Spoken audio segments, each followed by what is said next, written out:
highway events. We also issue safety recommendations aimed at preventing future losses.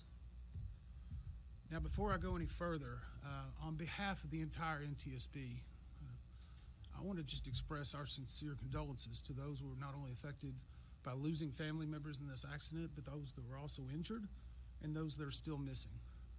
It is a tough day for Louisville, for Kentucky. It's a tough day as being a Kentuckian myself, and I know what a great community this is, how impactful those people that suffered and have died are, and how and we've seen it all day. We know it is tearing at the community, and we're deeply sorry. And we are here to try to find out not only what happened, but why it happened, and more importantly, how do we prevent it from happening again? So here is some factual information we have at this time. And I'm going to read a few notes to make sure we have it exact. The airplane involved was a McDonnell Douglas II, which was then altered to be an MD-11F. The F stands for freighter. It is now handled by the Boeing Corporation. So whenever you hear that Boeing is a party, it is because of the merger with McDonnell Douglas many years ago. The plane was manufactured in 1991 with a tail number of November 259 UP. The plane was traveling from Louisville, Kentucky to Honolulu, Hawaii. There were 3 souls on board the plane. After being cleared for takeoff, a large plume of fire in the area of the left wing occurred during the takeoff roll. The plane lifted off and gained enough altitude to clear the fence at the end of runway 17R. Shortly after clearing that fence, it made impact with structures and the terrain off of the airport property. A post-impact fire ensued, which covers approximately almost a half of a mile. Now, we have viewed airport CCTV security coverage, which shows the left engine detaching from the wing during the takeoff roll.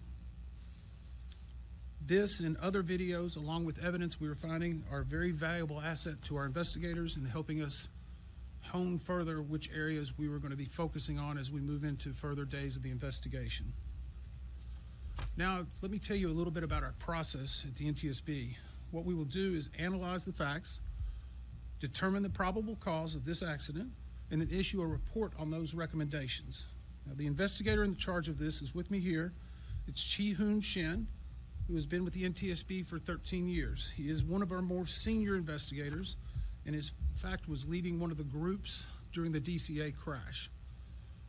He has a number of other individuals with them. We have approximately 28 from our headquarters and other locations that are either on the ground or will be here before the end of the day. They're also being supported by dozens of individuals at our headquarters in Washington, D.C. and other field offices. As part of this investigation, we will be forming specific groups. And when we form a group, it will be a focus area led by an NTSB individual along with subject matter experts that are in that field that can provide expertise to help analyze the evidence. Our current groups that are being formed are operations. They will review the history of the accident flight and the crew members' duties for as many days before the crash that appear relevant. Our structures group will document the airframe wreckage, the accident scene, including the calculation of the impact angles to help determine the plane's pre-impact course and altitude. We also have a power plants group. They will work on the examination of the engines and engine accessories. We have a systems group. They will study the components of the plane's hydraulic, electrical, pneumatic, and associated systems, together with the instruments and elements of the flight control system. Now, outside of that group, we have also brought in, and another group that we'll have will be maintenance, which will obviously be looking at maintenance records, any work that's been done on this plane for as long as back as needed. We are also bringing in specialists in air traffic control, human performance, aircraft performance, recorders, government relations, media relations. And in addition to our investigators, we have brought 5 of our transportation disaster assistance team. They will be dealing with the survivors, the families, and others under what we call a federally legislated accident from the 1996 Family Assistance Act. Now, tonight we will be holding an organizational meeting and establishing parties to our investigation. Because we're very new into it, we will not be announcing the parties at this moment, but they will obviously be manufacturers of the aircraft, operators of the aircraft, unions representing some of the members. We'll have more details on that probably tomorrow during a briefing. Now, the NTSB offers this party status to those companies, government agencies, and associations that have employees or activities or equipment involved in the accident. And we offer this because they have subject matter expertise and technical expertise and relevant information to help support the development of the best possible report. Now, once a party joins an NTSB investigation, they are not permitted to release documents or talk publicly about the investigation without the consent of the NTSB. Now, you can rest assured right now all of the parties or potential parties are complying with that requirement, and they're cooperating fully with the NTSB investigators. Again, it will be only the NTSB that will release information regarding this accident going forward. Tomorrow will be our first full day on scene. Our investigative teams, we anticipate, will be here at least a week, if not longer. Our mission, again, is to understand not only what happened, but why it happened, and recommend changes to prevent it from happening again. We will not be determining the probable cause while we are here on scene, nor will we speculate about what may have caused this.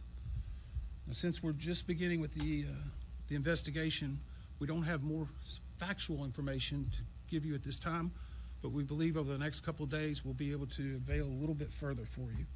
I do want to also mention this just happened in the last basically 30 minutes. We have identified the cockpit voice recorder and the flight data recorder. This is what is commonly referred to as the black box. We have investigators now that have located it. As you can imagine, it's suffered some heat, not intrusion, but heat around it. These recorders are built for that. And just before we get the question, these recorders were updated from its original manufacturer. They are L3 Harris, installed at 2 different dates. We're going back and verifying that. But we feel comfortable once we get these to our lab in DC that we will be able to get a good readout of the applicable data, and that will be yet another point of information that will really help us understand what happened during this point of flight. So I would ask, though, if you have the opportunity to let the public know, we know there's a lot of debris out there. And it's in some yards, it's in some business locations. If you can have any debris or you see something that you think is from an aircraft, please contact us at the email address witness@ntsb.gov. Again, that email address is witness@ntsb.gov. Sometimes we get some very good information from items that are found, and with a debris field a half-mile long, we're still making the determination of exactly where and what parts of the airplane and where they're at. Now, be happy to take a few questions. Again, we are limited in the information. When you do, please tell me who you're with and what your name is. Tom, you made the trip. Thank you, sir. Member Inman, can you talk about photo that we've seen and video as well, what appears to be an engine sitting on the side of a road or on the road? Is that, in fact, do you believe that's the number 1 left side engine? And separately, you talked about the black boxes that you've identified them, and they should be able to withstand heat, but can you describe what they look like and what, if any, marks, sear marks, black marks there are on those black boxes? Okay, the first question was basically the engine that's been seen in some photographs. We do believe that that is the engine from the left side of the plane. It is actually on the airfield, so it's not off the airport property. That correlates with the video that we've seen of it detaching from the airplane while it is in flight. We also know that a fire was occurring during that time, and so we're analyzing that. In fact, we have teams right now that are preparing to do the runway in what we call a FOD walk. That is foreign object debris. Obviously, the runways have been shut down, but we need to not only take drone coverage and video coverage of where every piece of this evidence is, but then we need to recover it and tag it, and those will give us even more pieces of information. So right now, it's still on the field. We're making arrangements for that evidence to be recovered and stored in a secure location. And once we are able to analyze it, We may need to ship it off for specialists for things like that, but we do feel comfortable that we're going to get a lot of good information from it. What was your second part? Jeff, can you describe the physical condition of what you saw and how those black boxes actually look? The physical condition of the black boxes. I've only seen one picture. You could easily tell that it was a black box, about two types of cylinders on top. Our specialists said they were able to easily identify that. We don't know until it gets to Washington, D.C. I will tell you that they're manufactured to a very specific standard. Luckily, they were not in a post-impact fire for multiple days or on the bottom of the ocean. So while the fire may have been intense, it is built to withstand that. Once we get them to D.C. and we can open them up and take these steps, and sometimes we have to take multiple steps. Now, it will be multiple, or at least several days before we have a readout of those, because as we take them apart, we need to let some of our groups go through and do what's called audition them, and then they'll come up with a potential or partial transcript looking for identifying markers that we need to delve into further while we're on the ground. So, and as always, we will never be releasing the actual audio of any of those conversations out of respect for those who are involved in the aircraft. Yes, sir. Alex Capriello with News Nation. While the black boxes and the data recorders are certainly built to withstand heat and exposure and the sort of catastrophe that occurred here, can you give us an idea about the rest of the aircraft, the fuselage, if anything exists, and then perhaps even larger point, the difficulty for you and your investigators when there is a debris field that's half a mile long? So the question is how the rest of the fuselage, the airplane, as it rests right now, what we may have seen, and how it impacts the investigation. We've seen some aerial videos and some photographs.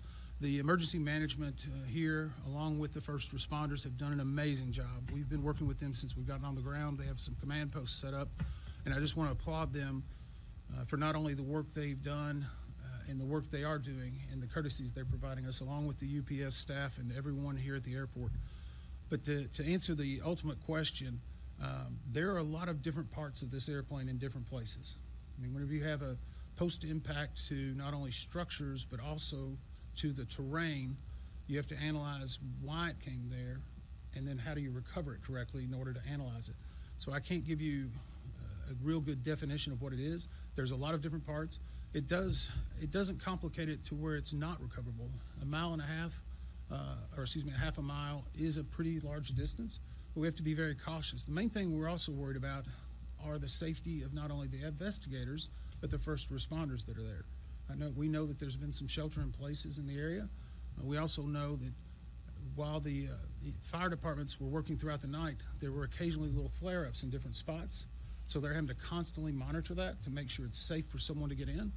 So it may not be the length of the debris field. It may be where the debris field is in, say, a recycling facility or another location, and the amount of course fuel that the plane was carrying. Those can all add to the complexity of an investigation. Yes, ma'am. Hi, I'm Jeff Duffy at the Times. Is there a chance that staffing shortages caused by the government shutdown in any capacity could be tied to this? So the question was, are we aware of any staffing shortages because of the government shutdown? We are not at this time. SDF Tower, from what we can see and what we've been told, was at its proper complement. I don't have the exact records, but I will put you to the fact that we have formed groups in areas that we're focusing information on.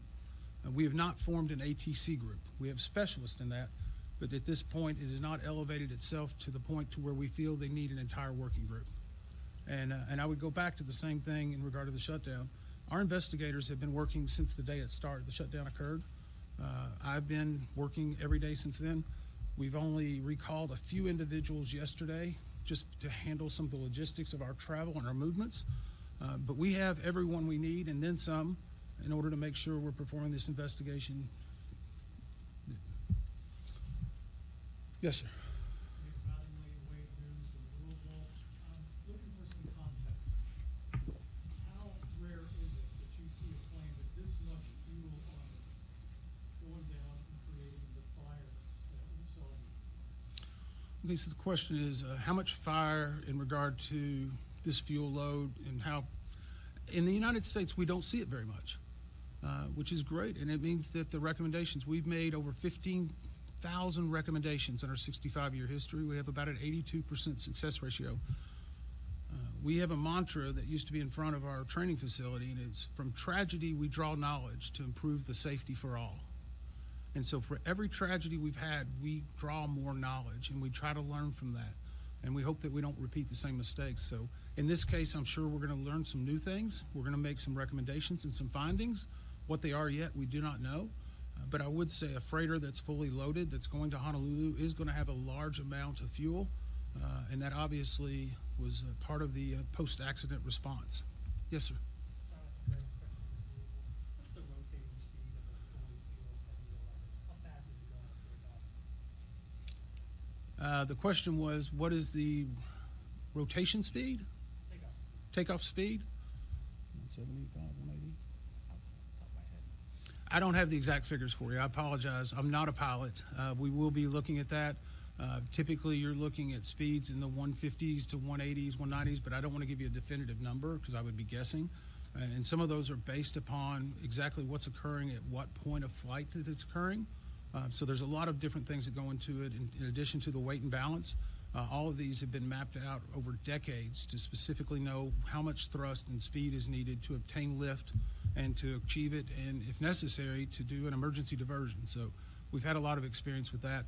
I don't know at this point if it will be a factor, but it's certainly something we'll look at. Yes, sir. Dylan Lovin and Associated Press. Was this flight delayed and maintenance being done on this flight? So the question was this flight delayed or were maintenance being done before that? We, as part of the maintenance group, they will be going back and looking at every aspect of maintenance that was done on this plane and how many cycles since it's occurred. To date, UPS has indicated to us that it was not delayed and that there was not maintenance work done immediately before. Now, again, that is information that we will still collaborate and independently verify, but at least by first glance, we do not see that happening. I know it's been reported some places, but we have not found something to lead us into looking at an immediate pre-takeoff. Two more questions. Yes, ma'am. Are you aware of any airworthiness directives that were out regarding MD-11 or the engine manufacturers? The question is in regard to airworthiness directives regarding the engine or the actual aircraft. I am not aware of any. We go through a very regimented process of things that we view and try to review: maintenance records, airworthiness directives, advisory circulars, service bulletins. To say that there's none would be probably very unlikely because an aircraft that's been flying for that many years could have had multiple different generations. It will be something that we'll look at. We'll be confirming whether the work was done or how it was done and who did it.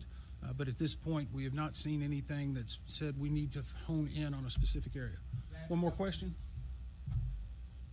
Yes, sir. Tom Riddle with WHAS here in Louisville. How much of your investigation focuses on the runway itself here at SDF, and will the runway remain shut down as we continue to investigate? So the question is in regard to how much of our investigation will focus on the runway and how long it will be shut down. The runway itself, from what we have seen, was obviously being used continually. Louisville has a lot of operations every day. They have a really great crew that works on their operations, maintenance, and upkeep. We'll be looking at any type of factors such as when they last did a FOD scan or whether there was good skid, whatever. A lot of different things go into the actual pavement. So right now, we're not seeing something that says we need to open up an airport working group. In regard to the closure of the runway, we're very cognizant. I mean, I was here 4 months ago meeting with the safety staff. They invited me up, got to talk to the president of UPS Airlines and all of their safety staff. We were walking through a lot of different scenarios.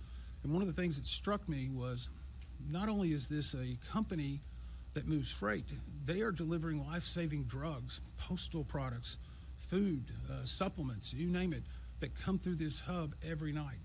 And so we've been emphasizing the need to make sure we're getting every piece of perishable evidence and doing it in the most diligent way, but at the same time, understanding that this investigation could slow down a lot of important products, not just for this company, but for Americans across the country and across the world.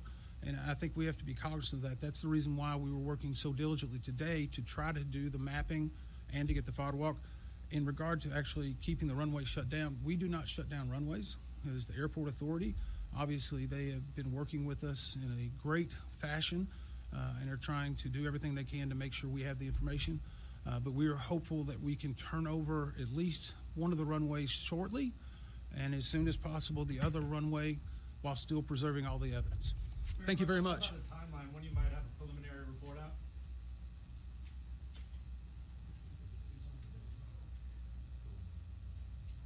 It'll be about 30 days for a preliminary report. Thank you.